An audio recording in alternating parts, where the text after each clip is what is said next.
2025లో మానవ వినాశనం తప్పదా? ప్రకృతి వైపరీత్యాలు మానవ మనుగడను సమూలంగా తుడిచిపెట్టబోతున్నాయా? బాబా వంగా జాతకం నిజం కాబోతోందా? కరోనా వైరస్ వస్తుందని ముందే చెప్పిన బాబా వంగా భూవినాశనం జరుగుతోందని చెబితే ఎందుకు నమ్మటం లేదు? ఇంతకీ ఎవరి బాబా వంగా? బాబా వంగాకు వీరబ్రహ్మం గారికి సంబంధమేంటి? పోతులూరి వీరబ్రహ్మేంద్ర స్వామి మనకు పెద్దగా పరిచయమక్కర్లేని పేరు. కాలజ్ఞానాన్ని ఖచ్చితత్వంతో చెప్పిన జ్ఞాని ఆయన.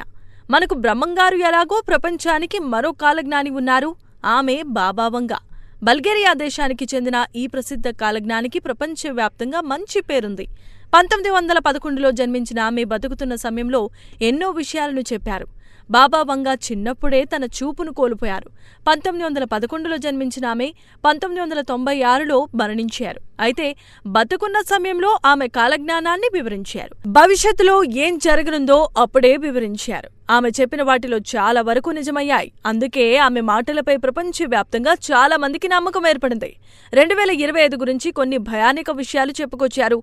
గత కొన్ని రోజులుగా ఇండియాలో దీని ప్రభావం కనిపిస్తోంది. 2025లో ప్రపంచంలో చాలా చోట్ల భూకంపాలు వస్తాయని బాబా వంగా ఎప్పుడో చెప్పారు. చాలా నష్టం జరుగుతుందని, చాలా మంది చనిపోతారని కూడా చెప్పారు.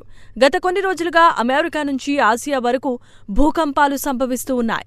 ఇక ఇండియాలో ఢిల్లీ నుంచి బీహార్ వరకు భూమి కంపించిన విషయం తెలిసిందే. దీంతో బాబా వంగా చెప్పిన టైం దగ్గర పడిందా అని భయపడుతున్నారు. ఆమెకు చూపు లేకపోయినా భవిష్యత్తులో జరిగే విషయాలు సరిగ్గా అంచనా వేసి చెప్పారు. ఇందులో భాగంగా 2025లో భూకంపాలు వస్తాయని వివరించారు. వీటి కారణంగా భారీగా ఆస్తి, ప్రాణనష్టం జరుగుతుందని బాబా వంగా ఎన్నో ఏళ్ల క్రితమే చెప్పారు. అమెరికాలో పశ్చిమ తీరంలో భూకంపం వచ్చి చాలా నష్టం జరుగుతుందని బాబా వంగా తెలిపారు. ఇక జనవరి నుంచి ఇప్పటి వరకు ఇండియాలో చాలా చోట్ల భూకంపాలు వచ్చాయి. ఢిల్లీలో కూడా ఈ సంవత్సరం చాలాసార్లు భూమి కంపించింది. వీటిలో కొన్నిసార్లు ఢిల్లీ కేంద్రంగా భూకంపాలు సంభవించాయి కూడా. ఇక బీహార్ నుంచి పశ్చిమ బెంగాల్, అస్సాం వరకు భూకంపం సంభవించింది. ఆసియా, అమెరికా ఇంకా వేరే దేశాల్లో కూడా భూకంపాలు తరచూనే సంభవిస్తూ ఉన్నాయి. ఇలా భూకంపాలు ఎక్కువ కావటంతో బాబా వంగా చెప్పింది నిజమేనని చాలామంది భావిస్తున్నారు.